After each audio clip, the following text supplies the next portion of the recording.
Hi ಎಲ್ಲ ನಮಸ್ತೆ. ಏನಪ್ಪ ಆಶ್ಚರ್ಯವಾಗಿರೋ ವಿಷಯ ಅಂದ್ರೆ ಯಡ್ರಾಮಿ ತಾಲೂಕಿನ ಐನಾಪುರ ಗ್ರಾಮದಲ್ಲಿ ಮುಸ್ಲಿಂ ಬಾಂಧವರು ಇಲ್ಲದ ಊರಲ್ಲಿ ಆ ಊರಲ್ಲಿ ಮುಸ್ಲಿಂ ಬಾಂಧವರಿಲ್ಲ, ಆದರೂ ಮೊಹರಂ ಹಬ್ಬ ಆಚರಣೆ ಮಾಡ್ತಾರೆ.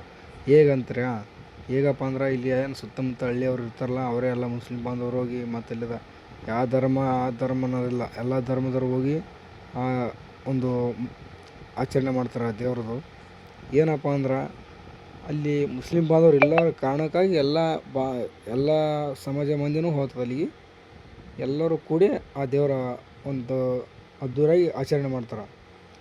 ಆಮೇಲೆ ಏನಪ್ಪ ಅಂದ್ರೆ ಅಲ್ಲಿ ಮುಸ್ಲಿಂ ಬಾಂಧವರು ಇಲ್ಲರ ಕಾರಣಕ್ಕಾಗಿ ಇದ್ದೇ ಹಳ್ಳಿ ಅಂತಲ್ಲ, ಸುತ್ತಮುತ್ತ ಹಳ್ಳಿ ಇರುತ್ತೆ ಯಡ್ರಾಮಿ ತಾಲೂಕಿನಾಗ, ಅಷ್ಟು ಹಳ್ಳಿದವರು ಅಲ್ಲಿಗೆ ಹೋಗ್ತಾರೆ.